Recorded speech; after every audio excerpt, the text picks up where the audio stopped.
Hey, I don't want no friends. I don't want no new relationships. All that shit. Hey, I don't respect none of that shit, man. If you got something for me, plenty around me you could call. It's plenty ways you could get in touch with me. Man, don't get on no internet and do nothing publicly. Don't do nothing dealing with no fucking publicity. None of that shit. And I'm good on the keys, gangster. When you buy shit cash, two keys come with the car anyway. Man. A major revelation just surfaced. Newly leaked federal documents suggest the authorities have quietly been building a case against J. Prince for years. They've kept silent but have been gathering evidence the entire time. In Houston, the Prince family holds significant influence. Even law enforcement treads carefully. For those familiar with J. Prince's history in hip-hop, this development isn't entirely surprising. He and his son have faced scrutiny for years over questionable activities. Supposed to be this gangster, you know, this mob figure, and everyone has to, you know, in Houston that comes through has to come and check in. But you know, it's very rare that you would see a mobster or even let's say El Chapo or anybody doing. J. Prince JRBE's name has repeatedly appeared in controversial situations, including discussions about Takeoff's death and the killing of Duke the Jeweler. Local talk in Houston often raises suspicions about Prince JRBE's dice games, questioning why they so often end in conflict. But that's just the surface. J. Prince C. Oster has been linked to a federal investigation spanning years. Within rap circles, some refer to it as the Quiet Cartel. He's managed to avoid charges so far, but leaked documents suggest that may soon change. The evidence points to a RICO case gaining momentum. While we was gone, I got a call, you know what I mean, because the little homie young boy place got broke into. People went in his place, disrespected different things, and you know, I got a call about it. And the little homies that went into this place want to make that right, because they understand that, you know what I mean, young boy family is okay with me. And as you can see, homie, to make a long story short, I got your keys to your Rolls Royce, I got your keys to your McLaren, you know, all that they took, and the homie Shakur, what you got, home? We got your Rolls Royce umbrellas. We got your keys. We got a bunch of other shit. So get in contact with us, bro. Get your shit back, bro. All good. Waiting on you. Let's break it down. The feds may now be targeting Prince under RICO laws because additional names are being connected to violent crimes, with Prince allegedly at the top of what's described as a silent cartel in the music industry. Even if he never committed the acts himself, RICO allows prosecutors to charge leaders for the crimes committed under their direction. Prince has appeared in D records as far back as 1992 and again in 2002, reinforcing a long history of federal interest.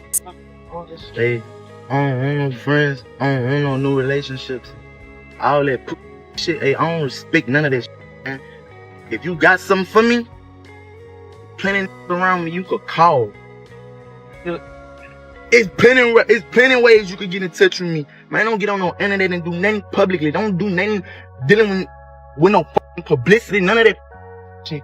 And I'm good on the keys, gangster. When you buy shit cash, two keys come with the car anyway. Man, back then, federal agents portrayed him as a figure who operated from behind the scenes, using the rap business as a front. RICO laws exist specifically to dismantle leadership figures like that. Earlier attempts to prosecute him failed, partly because of corruption among investigators. Now, circumstances have shifted. There's digital evidence and industry insiders willing to speak publicly. Prince has been tied to various behind-the-scenes disputes for years, from questionable political connections to alleged extortion. In July 2020, his name returned to the spotlight when NBA YoungBoy had personal items stolen in Houston. Instead of handling it privately, J. Prince posted online saying he had the items and could return them, appearing to showcase his influence. YoungBoy publicly rejected the gesture, responding live on Instagram. Associating me with the situation because I went to Boosie pool party and he happened to be there and he happened to be standing on me. I mean, right next to me. The truth is, I never met him before. I had no idea who he is. I didn't even know he was a jeweler until after his passing. And then the night of that game isn't the night that he got killed. He got leaving Boosie concert the next night because somebody tried to rob him. So, you know, the internet play internet games. But this is a situation with a dude that I didn't even know. I ain't know his name. I had no knowledge of him. I ain't know he was from Chicago. I ain't know he was a jeweler until social media started trying to point a finger because he was standing next to me, and it's just unfortunate that something transpired after another dice game, but neither incidents had anything to do with a dice. He made it clear he didn't engage in that type of interaction. Then came the tragedy. Takeoff, reportedly under the care of Jazz Prince. Jay Prince's son was fatally shot in Houston on November 1st, 2022. The incident shook the rap industry. Things took another turn when Kendrick Lamar's track Euphoria featured a pointed line accusing someone's father of being a killer and mocking the son for following in his father's path, adding a jab about dementia. Many interpreted it as a direct reference to Jay Prince and Jazz Prince, implying possible connections to Takeoff's death. However, this controversy didn't begin there. Months earlier, Duke the Jeweler, a well-known figure from Chicago, was killed after attending one of Prince JRBE's events. It's a sucker to me, a sucker who pick who he be fight with. Right. Like if you sitting and you go, oh, I'm not going because this. I think I can take him. Right. You want to fight the nigga you think you can beat. And I called Jay Prince in them out. I'm saying you. He didn't say nothing to whack. So when you come talking to me, I feel like you're very selective. This is exactly what I meant last week when I was talking about street being selective. They got selections of who they think they're gonna get tough with. So I feel there's a must for me to say something, because you can't be selective with us, because we're not the weakest on the chart to deal that with. No wonder they mob tied. No wonder everybody got to check in, y'all. Now I'm checking in with the police department. Police department told me, hey man, you got a problem with Mr. James Prince. Austin, we hear you got a problem with James Prince. Man, we scared of him.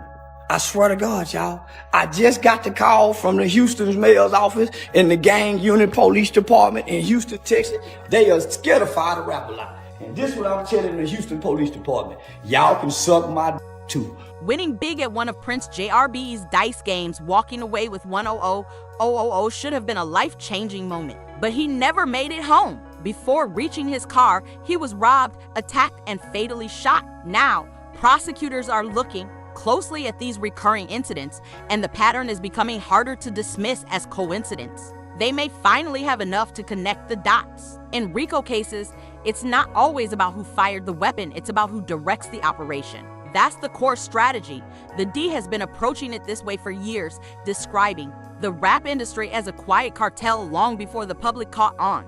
According to newly leaked D files, Prince wasn't just a recognizable figure, he had been monitored for years. We're talking wiretaps, confidential informants, and undercover investigations. The scrutiny ran deep. In 2024, reports surfaced that federal agents even executed search warrants on his properties. Yet, the case stalled and Prince's empire remained intact. He publicly dismissed the allegations, saying, "The people who spread these stories make a living off lies, and I don't have time for their nonsense."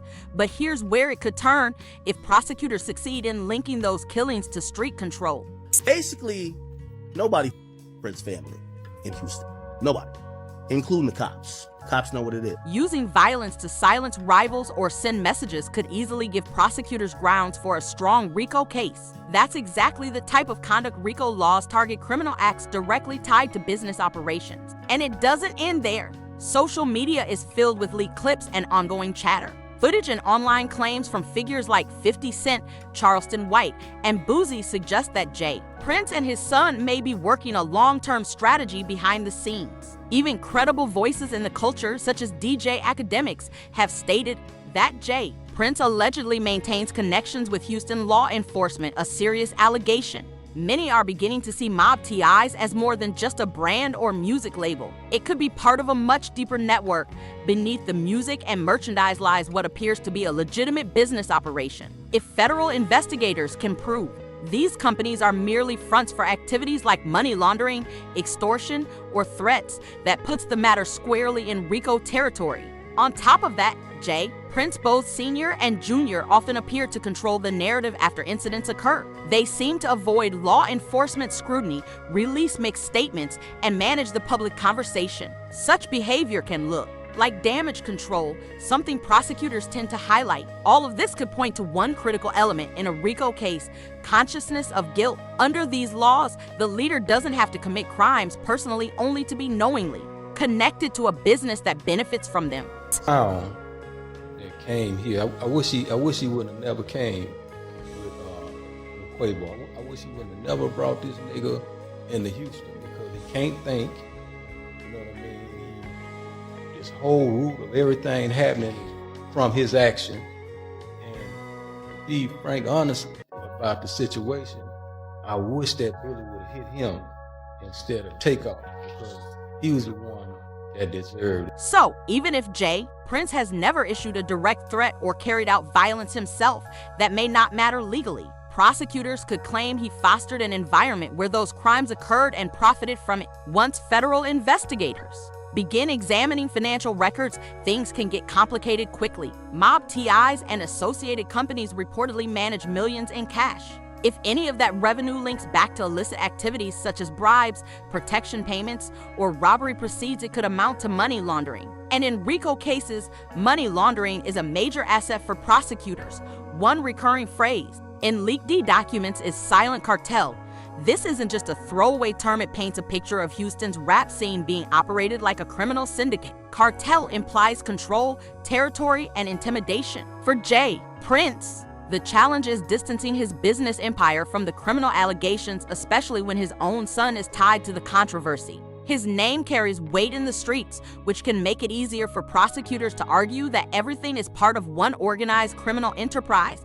This also connects back to his advocacy for independent Black ownership, the rumors surrounding dice games, and various street enforcement claims. Now that files are public, federal prosecutors could push forward with a comprehensive case armed with a detailed list of alleged crimes, deaths, and online evidence. If successful, such a case could lead to major indictments and shake the entire Houston rap scene. What's your take? Does the federal government have a real chance at bringing a RICO case against Prince, or will this be another rumor that fades away? Share your thoughts in the comments, and don't forget to like, share, and subscribe. Your engagement helps keep these stories going. See you in the next one.